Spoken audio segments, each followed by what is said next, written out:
Hi hello welcome to IPL match day ముచ్చట్లు.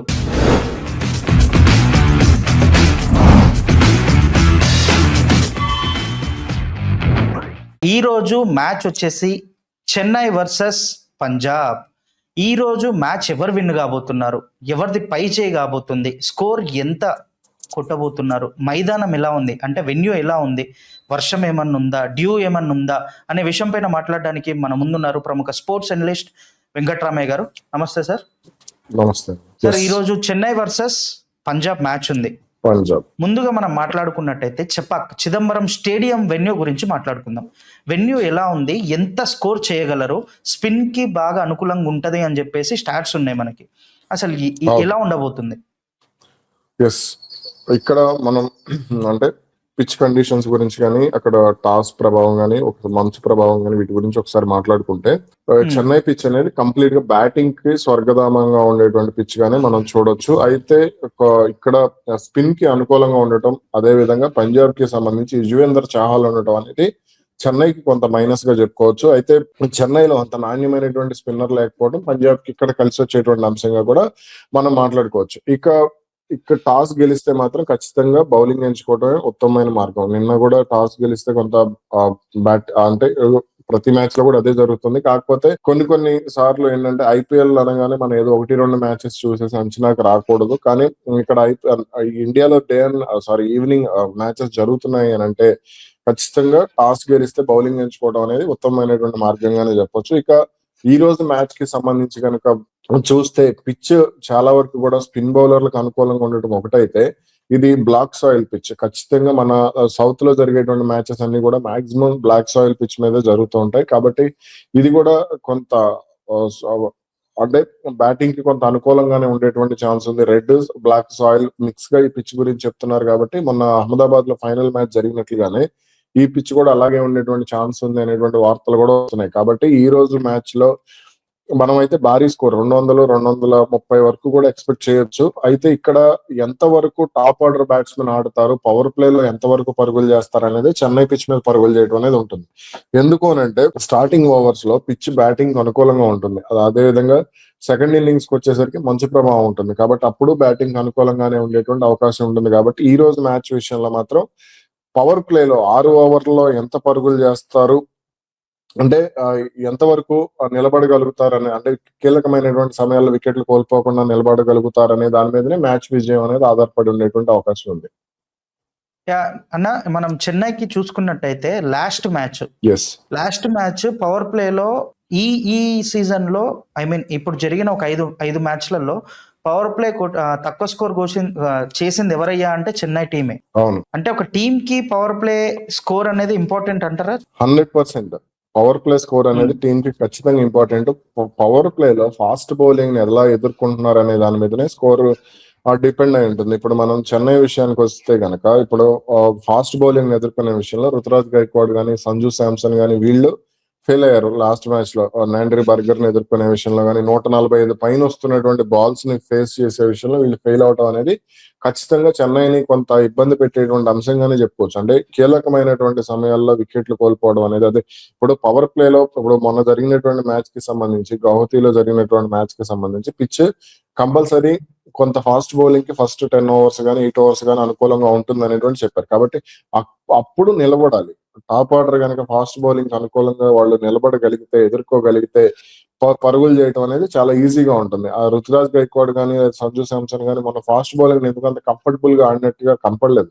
వాళ్ళిద్దరు కూడా ఇంటర్నేషనల్ లెవెల్ ప్లేయర్స్. వాళ్ళు సుదీర్ఘకాలంగా దాదాపు 7-8 ఏళ్లకు పైగానే ఐపీఎల్ మ్యాచెస్ ఆడుతున్నారు. ఆల్మోస్ట్ ఒక రుతురాజ్ గైక్వాడ్ కొద్దిగా జూనియర్ కానీ, సంజు శాంసన్ కూడా సీనియర్ ప్లేయర్. కానీ 2015 నుంచి అతను ఆడుతున్నాడు. అయినప్పటికీ కూడా ఇక్కడ నిలబడే విషయంలో వాళ్ళు ఫెయిల్ అవటం, అంటే ఫాస్ట్ బౌలింగ్ ఎదుర్కొనే విషయంలో ఆ తడబాటు అనేది మంచిది కాదు చెన్నైకి. అలాగే అటు ప్రియాన్ షారియా, ప్రభసిమ్రాన్ సింగ్ కూడా ఆ పవర్ ప్లే లో నిలబడగలిగితేనే వాళ్ళకి టాప్ ఆర్డర్ కి సంబంధించి ప్లస్ అవుతుంది. భారీగా పరుగులు చేయడానికి అది అడ్వాంటేజ్ అవుతుంది. అండ్ మనం చూసుకున్నట్లయితే అన్న, పవర్ ప్లే ఓపెనింగ్ పార్ట్నర్ లో సిఎస్కే ఏమన్నా చేంజెస్ చేయాలా?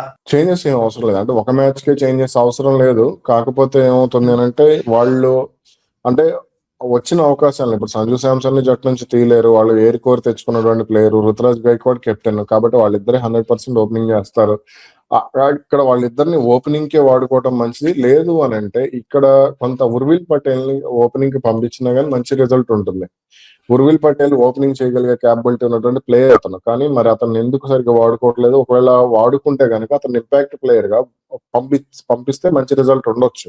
అదే విధంగా ఇక సెకండ్ కి సంబంధించి అంటే ఇప్పుడు ఉర్విల్ పటేల్ గురించి మాట్లాడారు కాబట్టి, అంటే చాలా మంది ఫ్యాన్స్ అనేది ఏంటిది అంటే అన్న సిఎస్కే ఫ్యాన్ బేస్ మన చాలా ఎక్కువ ఉంటుంది. ఐపీఎల్ వైజ్ గా సిఎస్కే ఫ్యాన్ బేస్ అనేది చాలా ఎక్కువ ఉంటుంది. ఆయుష్ మాత్రే ఫ్యాన్స్ అనుకునేది ఏంటంటే ఆయుష్ మాత్రేని ఒక 2-3 మ్యాచెస్ పక్కా పెట్టి, ఎందుకంటే అండర్-19 వరల్డ్ కప్ లో కూడా ఆయుష్ మాత్రం ఒక మ్యాచ్ రానిచ్చినది కూడా చిన్న టీం మీదే ఆడిండు. ఆయుష్ మాత్రేని ఒక మ్యాచ్ 2 మ్యాచెస్ పక్కా పెట్టి అతని స్థానంలో ఉర్విల్ పటేల్ ని పెడితే హిట్టింగ్ క్యాపబిలిటీ ఎక్కువ ఉంటది కదా చెన్నైకి అని చెప్పేసి ఫ్యాన్స్ అందరు అనుకుంటున్నారు. కరెక్టే, మీరు అన్నది 100% కరెక్ట్. అయితే ఇక్కడ ఉర్విల్ పటేల్ గానీ ఆయుష్ మాత్రేని గానీ వీళ్ళిద్దరిలో ఒకరిని ఇంపాక్ట్ ప్లేయర్ గా వాడుకోవాలి. ఇంపాక్ట్ ప్లేయర్ గా వాడుకునేటువంటి ఆప్షన్ ఉంది కాబట్టి వాళ్ళిద్దరిలో ఒకరిని గనక ఓపెనింగ్ కి పంపించి, లేదంటే వాళ్ళిద్దరిలో ఒకరిని వన్ డౌన్ లో ఆడించి, ఇద్దరిని జట్టులో ఆడించినా సరే ఇంపాక్ట్ ప్లేయర్స్ ఇబ్బంది ఏం లేదు. కాబట్టి ఇక్కడ ఆ ఉర్విల్ పటేల్ విషయంలో అంటే ఉర్విల్ పటేల్ ఫాస్ట్ బౌలింగ్ బాగా ఆడగలుగుతాడు. ఓకే, కంపేర్ టు ఆయుష్ మాత్రేతో మీరు అన్నట్టు బౌలిస్తే ఉర్విల్ పటేల్ మంచి అంటే స్టాండ్ ఇవ్వగలిగేటువంటి ప్లేయర్. కాబట్టి అతన్ని మరి అంటే కీలక మ్యాచెస్ కోసం ఏమన్నా చెన్నై దాస్తుందా, ముందేమన్నా ప్రయోగం చేస్తుందా అనేది చూడాలి. సాధారణంగా చెన్నై అనగానే ప్రయోగాలు ఎక్కువగా ఉండేటువంటి అవకాశం ఉంటుంది. వీళ్ళు లాస్ట్ మ్యాచెస్ వరకు కూడా 7-8 మ్యాచ్ల వరకు కూడా ప్రయోగాలు అనేవి ముందు నుంచి అలాగే చెన్నైకి అదే అలవాటు. వాళ్ళు గెలిచినా ఓడిపోయినా సరే ప్రయోగాలే వాళ్ళు ఎక్కువగా చేస్తూ ఉంటారు. కొంత రొటేషన్ పద్ధతిని ధోని ఎక్కువగా అవలంబిస్తూ ఉంటాడు. కాబట్టి ఇక్కడ కీలకంగా అంటే ఇప్పుడు ఆయుష్ మాత్రేని, ఉర్విల్ పటేల్ ని, అదే విధంగా శివన్ దూబేని కూడా ఇంపాక్ట్ ప్లేయర్ గా వాడొచ్చు. శివన్ దూబేని వికెట్లు పడుతున్నప్పుడు టాప్ 3 లో అంటే టాప్ 4 లో కూడా అతను పంపించగలిగే కెపాసిటీ ఉన్నటువంటి ప్లేయర్. కాబట్టి నా అభిప్రాయం ప్రకారం వీళ్ళ బ్యాటింగ్ ఆర్డర్ స్ట్రాంగ్ గా ఉండాలి అని అంటే సంజు శాంసన్, రుతురాజ్ గైక్వాడ్, ఆయుష్ మాత్రే, ఉర్విల్ పటేల్, అదే విధంగా శివన్ దూబే టాప్ లో బ్యాటింగ్ చేస్తేనే వాళ్ళకి కలిసి వచ్చేటువంటి అవకాశం ఉంటుంది. సర్ఫరాజ్ ఖాన్ ని కొంత 5వ స్థానంలో కూడా ఆడించవచ్చు. సర్ఫరాజ్ ఖాన్ ఎక్కడైనా బ్యాటింగ్ చేయగలిగే క్యాపబిలిటీ ఉన్నటువంటి ప్లేయర్ కాబట్టి అతన్ని కొంత కిందగా జరిపినా సరే ఇబ్బంది ఏం లేదు. మాథ్యూ షాట్ మనం బిగ్ బ్యాచ్ లీగ్ లో చూసినట్టు అయితే ప్రతి ఒక్క మ్యాచ్ ఓపెనింగే చేశాడు అతను. అవును, ఇక్కడ ఓపెనింగ్ సంజు శాంసంగ్ ని అండ్ మాథ్యూ షాట్ ని పెట్టి గైక్వాడ్ ని 1 డౌన్, మన పాస్ట్ మ్యాచెస్ చూసుకున్నట్టయితే ప్రీవియస్ ఐపీఎల్స్ లో గైక్వాడ్ 1 డౌన్ 2 డౌన్ ఓపెన్ చేసి వచ్చే ఆ పొజిషన్ లో రావడం కూడా చూసాం. అలా ఎందుకు వెళ్లకుండా గైక్వాడ్ ఓపెనింగ్ వెళ్తున్నాడు అనేది క్వశ్చన్. మంచి ఆప్షన్, మీరు చెప్పింది మంచిది. కాకపోతే ఇక్కడ చెన్నై చూసేటువంటి ఈక్వేషన్ ఏంటి అని అంటే సంజు శాంసన్ సాధారణంగా స్పీడ్ గా ఆడేటువంటి ప్లేయర్. ఓకే, స్పీడ్ గా ఆడేటువంటి ప్లేయర్ కి కొంత అగ్రెషన్ తక్కువ ఉండేటువంటి ప్లేయర్ ని కనుక పంపించగలిగి, ఫర్ ఎగ్జాంపుల్ మనం ఆర్సీబీ చూసుకుంటే విరాట్ కోహ్లీ కొంత స్లోగా ఆడగలిగేటువంటి ప్లేయర్, అంటే అవసరమైనటువంటి సమయంలోనే అగ్రెషన్ చూపించగలిగేటువంటి ప్లేయర్. అతనికి జోడీగా ఫిలిప్ సాల్ట్ ఉండే, ఫిలిప్ సాల్ట్ స్టార్టింగ్ ఓవర్స్ లో చాలా స్పీడ్ గా ఆడతాడు. అలాగే ఇక్కడ కాంబినేషన్ కూడా చూసుకోవాలి. ఇప్పుడు కేకేఆర్ కి చూసుకుంటే ఫిన్ అలెన్ స్పీడ్ గా ఆడతాడు, అజింక్య రహానే కొంత స్లోగా ఆడతాడు. కాబట్టి ఈ కాంబినేషన్ ఏంటంటే అది జట్టుకి పవర్ ప్లేలో హెల్ప్ అవుతుంది. అంటే ఒక ప్లేయర్ స్పీడ్ గా ఆడగలిగితే నాన్ స్ట్రైకింగ్ ఎండ్ లో ఉన్నటువంటి ప్లేయర్ ఎవరైతే ఉంటారో వాళ్ళు కనుక స్టాండ్ ఇవ్వగలిగితే అవతల వాళ్ళ కాన్ఫిడెన్స్ అనేది పెరుగుతుంది. కాబట్టి వాళ్ళకి కొంత స్వేచ్ఛ లాంటిది కూడా దొరుకుతుంది. కాబట్టి ఇక్కడ కాంబినేషన్ చూస్తే సంజు శాంసన్ మంచి స్ట్రోక్, అతను పవర్ ప్లేలో భారీగా పరుగులు చేయగలిగే క్యాపబిలిటీ ఉన్నటువంటి ప్లేయర్.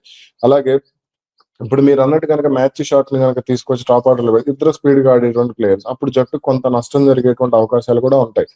అయితే మీ సంజు శాంసన్ ని 3కి మార్చి రుతురాజ్ గైక్వాడ్ ఓపెనింగ్ నుంచి దింపకూడదు.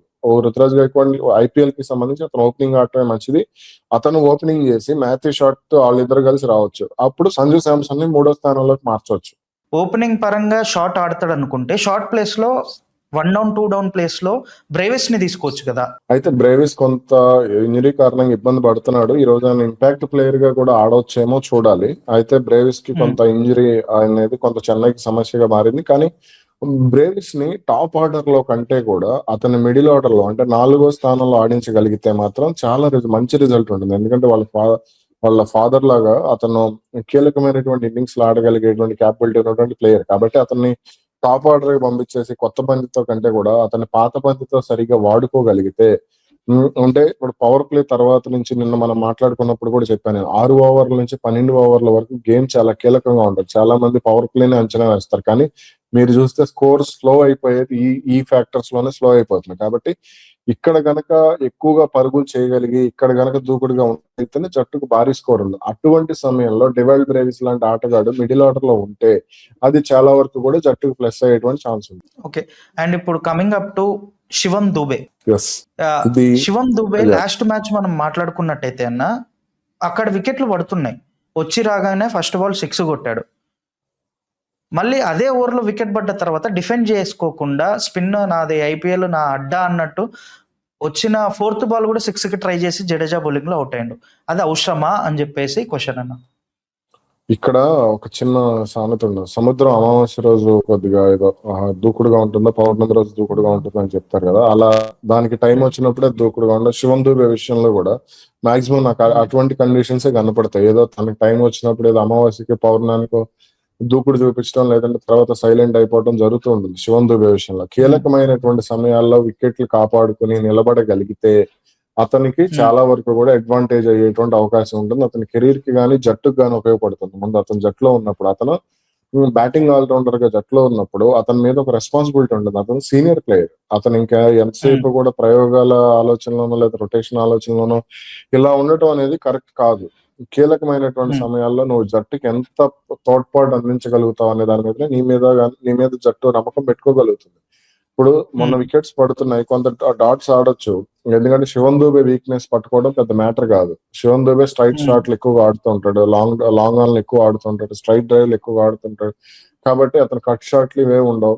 రవీంద్ర జడేజా చాలా తెలివిగా అతన్ని అదే బొట్లో వేసాడు. కాబట్టి ఇక్కడ ఏంటి అని అంటే కాబట్టి కీలకమైనటువంటి సమయాల్లో పరుగులు చేయటమే కాదు, వికెట్ ని ఇప్పుడు మొన్న అతను అర్జెంట్ గా ఆడాల్సినటువంటి అవసరం ఏం లేదు కదా. ఒక ఓవర్ కొంత కంట్రోల్ చేసుకునేటువంటి ఛాన్స్ అతని దగ్గర ఉంది కదా. మరి దూకుడుగా ఎందుకు ఆడాల్సినటువంటి అవసరం? వాళ్ళకి ఓవర్లు కూడా మిగిలిపోయినట్టు. మొన్న లాస్ట్ లో జేమీ ఓవర్ టర్న్ ఆడకపోతే వాళ్ళకి గౌరవప్రదమైనటువంటి స్కోర్ ఉండేది కాదు. ఇతను ఒక 1-2 ఓవర్లు టైం వేస్ట్ చేసిన పెద్ద ఇబ్బంది ఉండేది కదా. తర్వాత కొంచెం నిలబడేవాడు. తర్వాత రవీంద్ర జడేజా లాంటి బౌలింగ్, ఎందుకంటే వాళ్ళ వీక్నెస్ లో మొత్తం అతను సుదీర్ఘకాలం పాటు ఆడి వాళ్ళ దగ్గర ఉండే అతను చూసినప్పుడు అలాంటి బౌలర్లను ఎదుర్కొనేటప్పుడు పిచ్చితనంగా షాట్లు ఆడటం అనేది ఖచ్చితంగా అమాయకత్వం అవుతుంది. మరి ఈ రోజు మ్యాచ్ లో అతని మీద రెస్పాన్సిబిలిటీ ఉంది. ఫీల్డింగ్ విషయంలో ఓకే, అతన్ని అసలు ఫీల్డర్ గా మనం లెక్కేయకూడదు, అతన్ని బౌలర్ గా కూడా మనం లెక్కేయకూడదు. బ్యాట్స్మెన్ గా అతను ఇంపాక్ట్ ప్లేయర్ గానే వాడుకుని అతను గనక జట్టుకి ఇందాక నేను చెప్పి 4వ స్థానంలో టాప్ 4 లో గనక అతను హెల్ప్ అయితే, ఆ టాప్ 4 లో గానీ 5 లో గానీ అతను కనుక హెల్ప్ అయితే చెన్నైకి ఒక అదనపు బ్యాట్స్మెన్ అనేది బలంగా దొరికినట్టే. Okay white. అండ్ ఇప్పుడు మనం నూర్ అహ్మద్ గురించి మాట్లాడదామన్నా. అండ్ బౌలింగ్ ఎలా ఉంది సిఎస్కే లో? ఇటు కెలెల మీద గానీ అంతా నాకు ఇంపాక్ట్ అనిపించలేదు లాస్ట్ మ్యాచ్. ఎందుకంటే వైభవ్ సూర్యవంశీ ఎవరు వేసినా గాల్ని మాత్రం కుషన్ అవతలకే పంపించాడు. ఈ రోజు కూడా అలా ఉంటే చెన్నై ఓడిపోయే ఛాన్సెస్ చాలా ఉన్నాయి. ఎందుకంటే పంజాబ్ లో ప్రతి ఒక్కరు, ఇటు ప్రియాన్ షారియా గానీ, ప్రభు సిమ్రాన్ సింగ్ గానీ, కుప్పర్ కనోలి గానీ, శ్రేయస్ అయ్యర్ గానీ చాలా బిగ్ హిట్టర్స్ వీళ్ళంతా. ఈ రోజు బౌలింగ్ ఎలా ఉండబోతుంది? నాకు కంపేర్ టు పంజాబ్ తో పోలిస్తే వీళ్ళ బౌలింగ్ అనేది వీళ్ళ బౌలింగ్ చాలా వీక్ గా ఉంది. చెన్నై బౌలింగ్ అనేది ఖలీల్ అహ్మద్ గానీ లేదంటే మ్యాట్ హెన్రీ మీద నాకు చాలా హోప్స్ ఉండే. అతను చాలా మంచి బౌలర్. అతను స్లో బాల్ వేరియేషన్స్, అంటే స్లో బాల్స్ వేరియేషన్స్, కట్టర్స్ వీటన్ని కూడా వేయగలుగుతాడు. అతని బౌలింగ్ యాక్షన్ కూడా బాగుంటుంది. కాబట్టి అతని మీద నాకు ఒక మంచి నమ్మకం ఉండేది. కానీ మొన్న అతను వేసినటువంటి బౌలింగ్ విధానం, ఆ షార్ట్ పిచ్ బాల్స్ కానీ, బౌన్సర్లు కానీ, ఇవన్నీ కూడా ఎందుకో అతనిలో ఆ స్కిల్ మిస్ అయిందా, లేదంటే అతను ఏమన్నా పిచ్ కండిషన్స్ కి అలవాటు పడలేదా అనిపించింది. అలాగే ఖలీల్ అహ్మద్ అతి ఎక్కువ, ప్రదర్శన తక్కువ. అంటే ఓవర్ యాక్షన్ 100% ఉంటుంది, పెర్ఫార్మెన్స్ అనేది 0. నాకు ఖలీల్ అహ్మద్ ఏదన్నా వేస్తే ఫస్ట్ 1-2 ఓవర్స్ లోనే, ఇప్పుడు అగ్రెషన్ ఉంటుంది. ఇప్పుడు మన చూసుకుంటే సిరాజ్ కి గానీ, లేదంటే మరి కొంతమంది జయదేవ్ ఉన్నద్గత్ అని ఇలా కొంతమందికి అగ్రెషన్ ఉంటుంది. వీళ్ళ అగ్రెషన్ తో పాటుగా పెర్ఫార్మెన్స్ కూడా కొన్ని సందర్భాలు బాగా చేస్తారు. కానీ ఇక్కడ మరేంటో అంటే మీడియాలో ఫోకస్ అవ్వాలనుకుంటాడో, లేదంటే ఆ బాడీ లాంగ్వేజ్ కానీ, ఆట తీరు గాని, ఆ బౌలింగ్ వేసే విధానం గాని, బాల్ తర్వాత రెస్పాండ్ అయ్యే రియాక్షన్ గాని, ఇలా ఏంటో తనను తాను ఏదో అంటే ఎక్కువ మిచ్ స్టార్క్ రేంజ్ లో అతను ఊహించుకుంటాడో మరి ఏంటో తెలియదు కానీ కీలకమైనటువంటి సమయాలు ఇప్పుడు మార్కో ఎన్సేన్, హర్షదీప్ సింగ్ వీళ్ళు ఉన్నారు. వీళ్ళకి సంబంధించి చూసుకుంటే వీళ్ళ వేరియేషన్స్ మీరు అబ్జర్వ్ చేశారు ఇప్పుడు లెఫ్ట్ హ్యాండర్స్ కి సంబంధించి వీళ్ళ వేరియేషన్స్ ని ఇప్పుడు అలాంటి బౌలర్స్ ఇప్పుడు హర్షదీప్ సింగ్ లేదా మార్కో ఎన్సేన్ వాళ్ళు అతను ఆడుతున్నాడు. వాళ్ళ దగ్గర నుంచి కొంత సలహాలు కూడా తీసుకోవచ్చు. సలహాలు ఫ్రీయే కదా, కాబట్టి బాల్స్ ఎలా వేయాలి అసలు అలా సలహాలు తీసుకునే మైండ్ సెట్ గానీ ఆలోచన విధానం గానీ ఖలీల్ అహ్మద్ దగ్గర ఉండదు. అతను ఫస్ట్ లో అతని దగ్గర మంచి బంతిని స్వింగ్ చేయగలడు. మన ఇర్ఫాన్ పఠాన్ లాగా ఇట్లా కొంతమంది లాగా బంతిని స్వింగ్ చేయగలిగే క్యాపబిలిటీ ఉన్నటువంటి ప్లేయర్ అతను. కాబట్టి అది అతను వాడుకోవాలి. చెన్నై జట్టులో ఉన్నప్పుడు చెన్నై మళ్ళీ అతను రిటైన్ చేసి చెన్నై లాంటి జట్టు రిటైన్ చేసుకుంది అంటే అతి చేష్టల కంటే కూడా ఆటతీరు మీద దృష్టి పెడితే అతను బౌలింగ్ బాగుంటుంది. అదే విధంగా నూర్ అహ్మద్ చాలా డీసెంట్ బౌలర్, చాలా మంచి బౌలర్. అతని మీద చెన్నై హోప్స్ పెట్టుకోవచ్చు.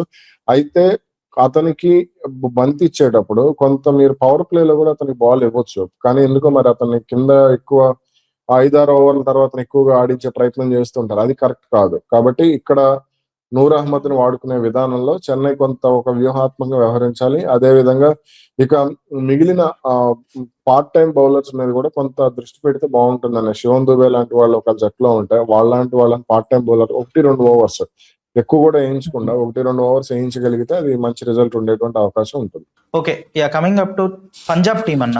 పంజాబ్ టీం ఎలా ఉంది? ఓపెనింగ్ ఏమన్నా మార్చాలా, లేకపోతే ప్లేయర్స్ ఎవరన్నా మార్చాలా, లేదా సేమ్ టీం వెళ్తే వాళ్ళకి బాగుంటుందా?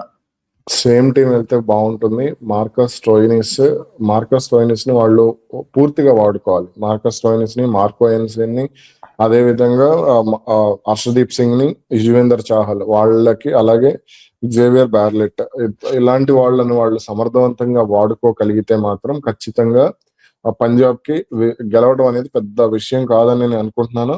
ఏది ఎలా ఉన్నప్పటికీ కూడా ఈ రోజు కొంత ప్రియాంచార్య, ప్రభ్-సిమ్రాన్ సింగ్ వీళ్ళిద్దరూ ఆడాలి. అలాగే శ్రేయస్ అయ్యర్ కొంత నిలబడగలిగితే మాత్రం అది జట్టుకి కొంత చాలా బలం అవుతుంది. అతను కీలకమైనటువంటి సమయాల్లో వికెట్ కోల్పోకుండా. అలాగే మార్కస్ స్టోయినిస్ మీద పంజాబ్ కి చాలా హోప్స్ ఉన్నాయి. అతను భారత్ లో చాలా మంచి క్రికెట్ ఆడాడు. కాబట్టి స్టోయినిస్ గనక 2-3 ఓవర్లు బ్యాటింగ్ చేయగలిగిన, కనీసం అతను 15-20 బాల్స్ ఆడగలిగినా సరే అది చాలా వరకు కూడా పంజాబ్ కి బలమయ్యేటువంటి ఛాన్స్ ఉంటుంది. ఓకే, ఇప్పుడు top order, middle order and tail Ender, death batsmen ని వాటి గురించి మాట్లాడుకుందాం. పంజాబ్ లో టాప్ ఆర్డర్ లో ప్రభ్-సిమ్రాన్ సింగ్ తో పాటు ప్రియాంచార్యతో పాటు లాస్ట్ టైం ఓపెన్ చేసింది కుపర్ కనోలి ఓపెన్ చేశారు. అదేమన్నా చేంజ్ చేయాలంటారా? కూపర్ కాన్లీ ఓపెనర్ గా అంత సక్సెస్ఫుల్ ప్లేయర్ కాదు అనేది నా ఒపీనియన్. కాబట్టి అతన్ని ఓకే, కానీ ప్రభ్-సిమ్రాన్ సింగ్, ప్రియాంచార్య కాంబినేషన్ బాగుంటుంది. కాబట్టి ఈ కాంబినేషన్ ని కంటిన్యూ చేస్తే కొంత బెటర్ గా ఉంటుంది అనేది నా ఒపీనియన్. అదే విధంగా ఇక్కడ ముఖ్యంగా అంటే వాళ్ళకి సంబంధించి చూసుకుంటే ప్రభ్-సిమ్రాన్ సింగ్ కొంత పవర్ ప్లేలో ప్రియాంచార్య స్లోగా ఆడుతున్నప్పుడు ఇతను కూడా హిట్టింగ్ కి ట్రై చేస్తాం. అది ఇక్కడ మైనస్ అవుతుంది. ఆ మైనస్ ని వాళ్ళిద్దరు తగ్గించుకోగలిగితే బాగుంటుంది.